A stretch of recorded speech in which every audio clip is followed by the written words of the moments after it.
आज हम last step of gluconeogenesis पे बात कर लेते हैं थोड़ी सी, और यहाँ से हम अपना फर्स्ट इंटीग्रेशन पीडियाट्रिक्स वाला वॉन गेरिक डिजीज़ उस पर स्टार्ट करेंगे।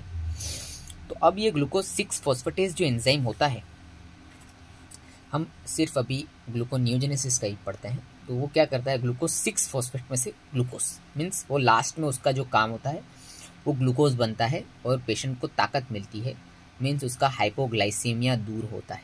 लेकिन ये एंजाइम सिर्फ लीवर और किडनी के पास ही है, और उसको एक्टिवेट कैसे होता है, वो ग्लूकागोन की वजह से एक्टिवेट होता है। ठीक है, यहाँ पे जो है ना कैटाबोलिक स्टेट में माइटोकॉन्ड्रिया और साइटोप्लाज्म, तो ये माइटोकॉन्ड्रिया और साइटोप्लाज्म, तो यहाँ पे ये हिपेटोसाइट में है ये एंजाइम, और हिपेटोसाइट के माइटोकॉन्ड्रिया में है ये एंजाइम, अरे हिपेटोसाइट के एंडोप्लाज्मिक रेटिकुलम के अंदर में। ये फास्टिंग और स्टार्वेशन फेज में स्टार्ट होता है, ये ग्लूकागोन इसे एक्टिवेट करता है।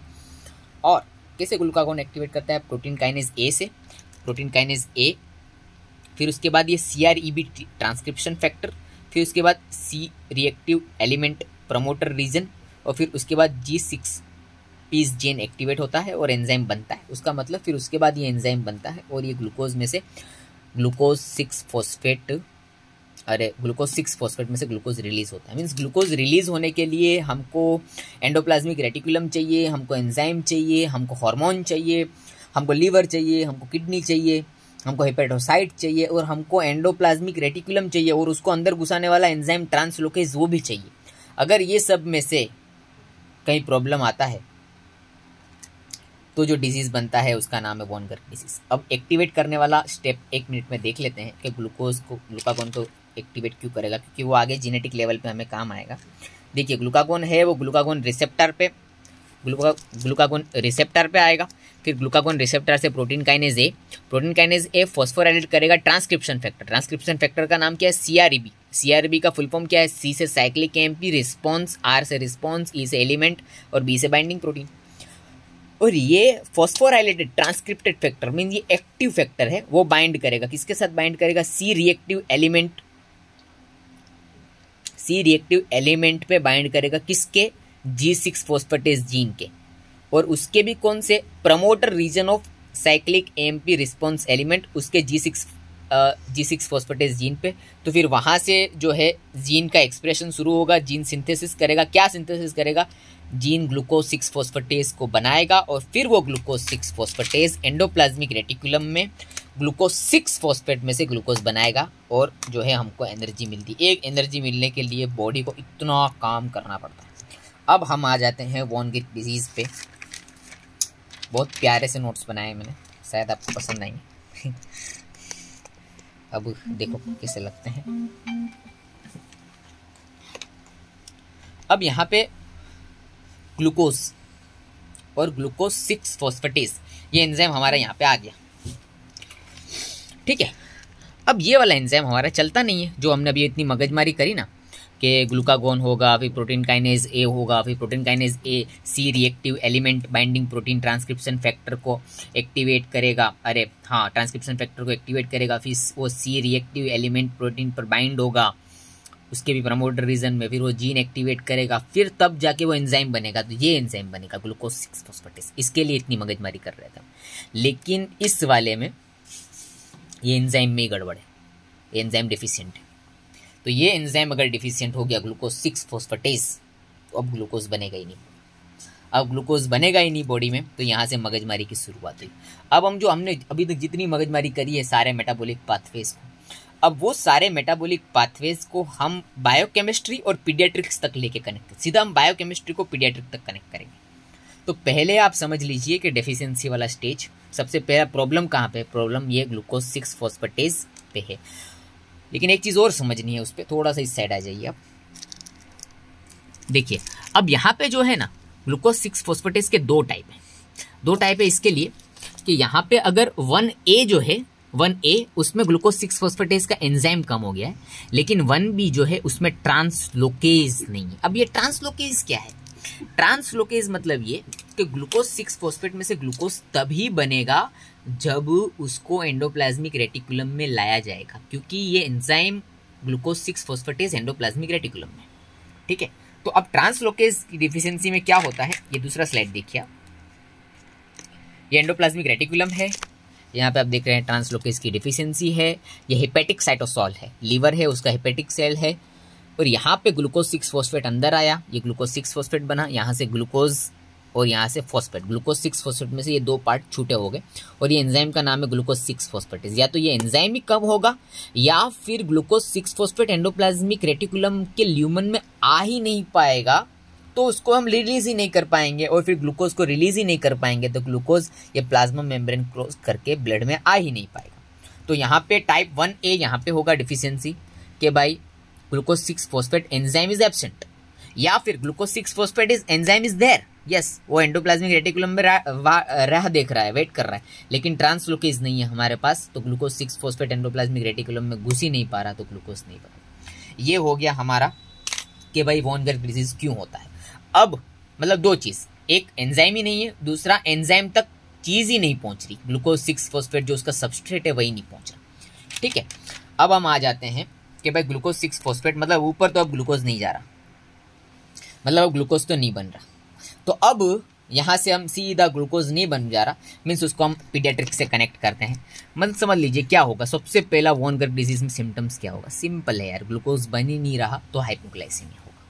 यहाँ पे क्वेश्चन में कैसा लिखा होगा, हाइपोग्लाइसेमिया के साथ ये चीज़ बार बार होगी। क्यों बार बार होगी, क्योंकि माँ के पेट से तकलीफ है, और ये तकलीफ अच्छी होने वाली नहीं है। अब हमारे पास अभी तक ऐसी कोई दवाई नहीं है कि हम उस जीन्स को काम करता कर दे, क्योंकि मैंने आपको समझाया जीन्स कैसे एक्टिवेट होता है। जीन्स जब वहाँ जाके ग्लूकागोन से, हार्मोन से जब जीन को स्टिमुलेट किया जाएगा तब जाके एंजाइम बनेगा, मतलब वो अब ये बस की नहीं है अभी के। इसका मतलब रिकरेंट हाइपोग्लाइसेमिया होगा। क्वेश्चन में ऐसा लिखा होगा कि early morning hypoglycaemia. Early morning hypoglycaemia question में क्यों लिखा होगा, क्योंकि मम्मी रात को कम दूध पिलाएगी, उसकी माँ थक जाएगी, तो क्वेश्चन में लिखा हुआ आएगा अर्ली मॉर्निंग हाइपोग्लाइसेमिया। और हाइपोग्लाइसेमिया को अब जो हम क्लिनिकल सिम्टम्स के साथ कनेक्ट करते हैं कि भाई ग्लूकोज कम हो जाएगा, तो सबसे पहले ग्लूकोज कम हो जाएगा तो उसका सिम्टम्स जो पेशेंट बोलेगा वो बोलेगा लिथार्जी, कि मेरा बच्चा थका हुआ है। और दूसरा, अगर ज़्यादा हाइपोग्लाइसेमिया होगा तो उसमें सीजर आ जाएंगे ग्लूकोज कम हो जाने की वजह से। तो यहाँ पे जो पहली चीज़ हाइपोग्लाइसेमिया की वजह से, जो सबसे पहली चीज़ जो होगी ग्लाइकोजन स्टोरेज डिजीज़ में जो 3 डिजीज़ हैं उसमें से एक हम कवर कर रहे हैं, उसमें हाइपोग्लाइसेमिया होगा। ठीक है, फिर जो है ग्लूकोज जो है, अब आप समझ लीजिएगा ऊपर तो नहीं जा पा रहा, ग्लूकोज बन ही नहीं पा रहा, तो ये वाला आपका पार्ट कंप्लीट हो गया। अब आप नीचे आइए, नीचे यहाँ पर आइए, तो ग्लूकोज अब ऊपर नहीं जा रहा ग्लूकोज, तो ग्लूकोज नीचे जाएगा। मीन्स जहाँ ग्लूकोनियोजेनेसिस होना था, ग्लूकोज बनना था, उसकी जगह पे ग्लाइकोलिसिस हो रहा है। देखिए अब ग्लूकोज को नीचे आना था, उसका मतलब क्या हुआ कि ग्लूकोज में से ग्लूकोज 6 फॉस्फेट बना, ग्लूकोज 6 फॉस्फेट में से फ्रुक्टोज 6 फॉस्फेट बना, फ्रुक्टोज 6 फॉस्फेट में से फ्रुक्टोज 1,6 बिस फॉस्फेट बना। ठीक है, उसके लिए जो एंजाइम है वो PFK1। ठीक है, फिर फ्रुक्टोज 1,6 बिस फॉस्फेट में से ग्लिसरॉल्डिहाइड बना, वो ग्लिसरॉल्डिहाइड इंटर कन्वर्ट होते हैं 2 हाइड्रोक्सी एसीटोन में, फिर उसके बाद 1,3 बिसफॉस्फोग्लिसरेट बना, और लास्ट में बन गया हमारा पाइरुवेट। ठीक है, मीन्स वो ग्लाइकोलिसिस का साइकिल पूरा हुआ, और पाइरुवेट के बाद अब जो हमारा बन गया एसिटाइल कोएंजाइम है। अब क्या होगा, ऊपर तो ग्लूकोज जा नहीं रहा है, ग्लूकोनियोजेनेसिस हो नहीं रहा है, तो अब यहाँ पे नीचे ग्लाइकोलिसिस कंप्लीट हो रहा है और एसिटाइल कोएंजाइम बन रहा है। अब ये होगा कि एसिटाइल कोएंजाइम है बनता ही बनता जा रहा है, बना ही जा रहा है, क्योंकि एक बाजू एंजाइम ही डेफिशिएंट है, ऊपर की बाजू एंजाइम जा ही नहीं रहा, नीचे उतर रहा है, ग्लाइकोलाइसिस ही हो रहा है। अब इतना ज़्यादा एसिटाइल कोएंजाइम हो रहा है, कि एसिटाइल कोएंजाइम को अब बॉडी मेटाबॉलिक मैप में दूसरी बाजू डाइवर्ट कर रही है। मीन्स अब यहाँ पे बॉडी ग्लूकोज में से, जो ग्लूकोज तो बना नहीं पा रही, लेकिन अब उसका जो पाथवे था एसिटाइल कोएंजाइम ए में से वो फैटी एसिड बनाने जा रही है, क्योंकि अब हद से ज़्यादा एसिटाइल कोएंजाइम बन रहा है, तो वो कौन सी क्या चीज़ बन जाएगा, वो एसिटाइल कोएंजाइम ए में से फैटी एसिड बन जाएगा, और दूसरा क्या बन जाएगा, कोलेस्ट्रॉल बन जाएगा। अब जब हद से ज़्यादा फैटी एसिड बन जाएगा तो वो ट्राई एसाइल ग्लिसरॉल में कन्वर्ट हो जाएगा, और ट्राई एसाइल ग्लिसरॉल का आप जो क्लिनिकल फीचर आप बोलोगे तो वो हाइपर ट्राइग्लिसरेडेमिया ब्लड में बढ़ जाएगा, और नीचे कोलेस्ट्रॉल अगर बढ़ जाएगा तो वो कोलेस्ट्रॉल एस्टर के फॉर्म में जमा होगा, और उसको हम बोल सकते हैं हाइपर कोलेस्ट्रोलेमिया। और अगर वो कहीं पे एक्यूमुलेट होता है तो वो कोलेस्ट्रॉल एस्टर ज़ेंथोमा बना देंगे। और ट्राइएसाइल ग्लिसरॉल क्या होगा कि सब जगह पे एडिपोज टिश्यू में जमा हो जाएगा। जैसे ही वो एडिपोज टिश्यू में जमा होगा तो बच्चा कैसा लगेगा, बच्चा चबी लगेगा, उसके चिक्स मोटे मोटे लगेंगे। क्यों? क्योंकि वो फैट यहाँ पे जमा हो रहा है। और वो फैट क्या करेगा, पेट में जाके भी जमा होगा, तो उससे जो है किडनी भी बढ़ जाएगी, बड़ी हो जाएगी, क्योंकि वहाँ पे फैट जमा होगा, और लीवर भी बड़ा हो जाएगा, उस मतलब हिपेटोमेगाली भी होगा और जो है रीनोमेगाली भी होगा। यहाँ पे फिर और दो ये तो सिम्टम्स आएंगे, हिपेटोमेगाली और रीनोमेगाली।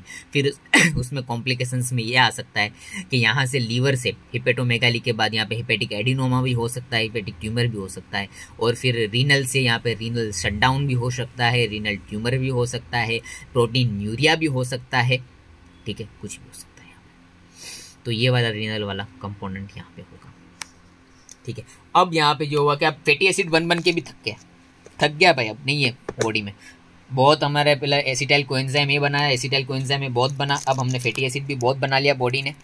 अब जो है बॉडी क्या करेगा, अब उसको अलग बाजू से डाइवर्ट करेगा, थक गया यहाँ पे बना, तो अब एसिटाइल कोएंजाइम में खुद कंडेंस होते जाएंगे। एसिटाइल कोएंजाइम ए में दूसरा एक एसिटाइल कोएंजाइम है, उसमें एक तीसरा एसिटाइल कोएंजाइम है, मीन्स अब वो यहाँ पे कीटोन बॉडीज बनते जाएंगे। तो जैसे ही कीटोन बॉडीज बनेंगे तो हमको क्लिनिकल फीचर जो मिलेगा वो कीटोसिस का मिलेगा।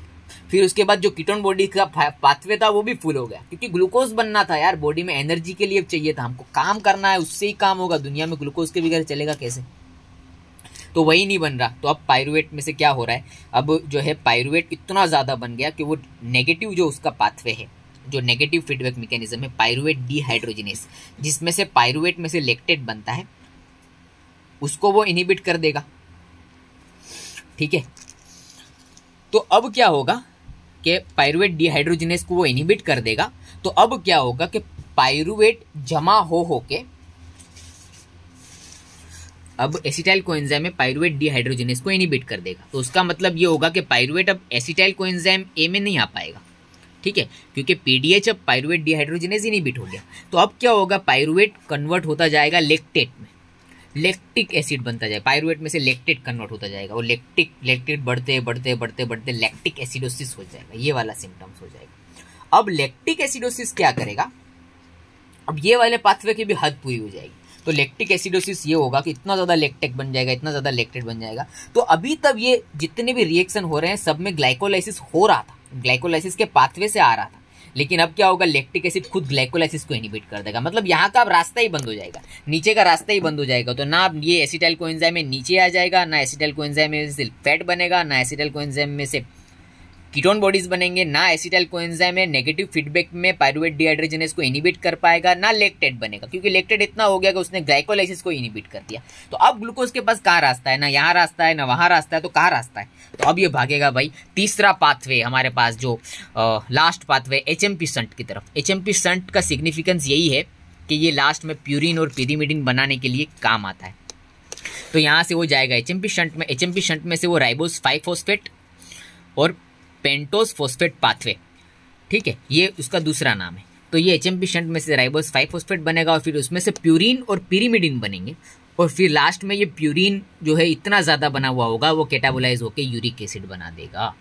वो यूरिक एसिड की वजह से फिर उसके क्लिनिकल फीचर शुरू होंगे, हाइपर यूरिसेमिया की वजह से उसका ब्लड प्रेशर बढ़ जाएगा, उसके जो है रीनल शटडाउन हो जाएगा, कई बार के केस में पल्मोनरी हाइपरटेंशन भी देखा जाता है। फिर उसके बाद ये यूरिक एसिड जाके रीनल को डैमेज करेगा, तो रीनल शटडाउन हो सकता है, प्रोटीन यूरिया हो सकता है, और यूरिक एसिड की वजह से आर्थराइटिस भी हो सकता है। तो यहाँ पे हमने आज दोनों चीज़ बायोकेमिस्ट्री और पीडियाट्रिक्स, और मोस्टली अब हम जो इसका डायग्नोसिस वाला पार्ट है वो भी देख लेंगे। तो मीन्स आप रिवाइज कर लीजिए एक बार एक ही मिनट में कि भाई ग्लूकोज अगर जो पहले खुद ग्लूकोज नहीं होगा तो जो है ग्लूकोज की कमी की वजह से सिम्टम्स को खाली देख लेते हैं, लिथार्जी और सीजर आ जाएंगे, हाइपोग्लाइसेमिया, ग्लूकोज, हाइपोग्लाइसेमिया, लिथार्जी और सीजर। फिर जो है यहाँ पे नीचे आ जाओगे आप फैटी एसिड की वजह से, तो लिपिड बढ़ता ही जाएगा, लिपिड बढ़ता ही जाएगा, हाइपर ट्राइग्लिसरीडेमिया, हाइपर कोलेस्ट्रोलेमिया, चबी चिक, रीनोमेगाली, हिपेटोमेगाली एंड रीनल एंड लीवर के कॉम्प्लिकेशंस। फिर उसके बाद आप देखिए तो कीटोन बॉडी में बढ़ेगा तो वो कीटोसिस की तरफ चला जाएगा, फिर वो एक बाजू इसे आएगा लैक्टेट की तरफ बढ़ेगा तो लैक्टिक एसिडोसिस, और लास्ट में वो हाइपर यूरिसेमिया और रीनल शटडाउन और एचएमपी शंट के थ्रू वो यूरिक एसिड ज़्यादा बनाएगा। ठीक है, अब ये है हमारा वॉन गेक डिजीज़, पहला ग्लाइकोजन स्टोरेज डिजीज़। और इसके बारे में एक चीज़ ये कि मोस्ट कॉमन डिजीज़ है बच्चों का ये, ठीक है, यहाँ पे लिखा हुआ है, और ज़्यादा से 6 से 1.5 साल के बच्चे में होता है। फिर उसके बाद बच्चों को बहुत ज़्यादा तकलीफ पड़ती है। अब हमको क्या करना पड़ेगा, डेफिनेटिव डायग्नोसिस कैसे करेंगे, ये 5 चीज़ें बड़ी होगी तो किसी को भी वॉन गेक डिजीज़ क्या डिक्लेयर कर देंगे कि जाओ तुमको वॉन गर्ग डिजीज डायग्नोस कर दिया, नहीं ऐसा नहीं होता, अभी जिम्मेदारी बहुत बढ़ गई है डॉक्टरों की। तो डेफिनेटिव डायग्नोसिस के लिए हम लीवर बायोप्सी कराएंगे। लीवर बायोप्सी में या तो हमको ग्लाइकोजन मिलेगा या तो फैट मिलेगा, या फिर हम जीन बेस्ड स्टडीज जैसे एक्सोन सीक्वेंसिंग और ये सब जीन बेस्ड स्टडीज आती है वो कराते हैं। ट्रीटमेंट में क्या करते हैं, ट्रीटमेंट में जो सबसे मेन मगजमारी है वो ग्लूकोज ही नहीं है, तो हम कॉर्न स्टार्च देंगे। कॉर्न स्टार्च क्या है, एक सस्टेन्ड पैकेज है ग्लूकोज और ग्लाइकोजन का, सस्टेन्ड पैकेज है। तो वो क्या होगा कि उससे धीमे धीमे बॉडी में ग्लाइकोजन रिलीज होता जाएगा। तो हमको फ्रिक्वेंट फीड कराना है, उसको धीमे धीमे खिलाना है। और हम कैसे अनकुक्ड अगर यूज़ करते हैं तो ज़्यादा उससे न्यूट्रिशन उसको ग्लाइकोजन मिलेगा। उसको अनकुक्ड कॉर्न स्टार्च को, जैसे कॉर्नफ्लावर मिलता है ना, वैसे उसको मिक्स करके पानी में उसे हम दे सकते हैं। और तीसरा फिर उसके कॉम्प्लिकेशंस को मैंने यहाँ पे अलग लिखे हैं। तो देखिए, अगर रीनल में जाएगा तो स्टोन्स बनेगा, प्रोटीन यूरिया होगा, रीनल स्टोन्स जाएगा, यूरिक एसिड की वजह से सिस्टेमिक हाइपरटेंशन होगा, पल्मोनरी हाइपरटेंशन भी हो सकता है, हिपेटोमेगाली की वजह से हेपेटिक एडिनोमा एंड ट्यूमर हो सकता है। सो थैंक्स इतना सहन करने के लिए। Okay, thank you.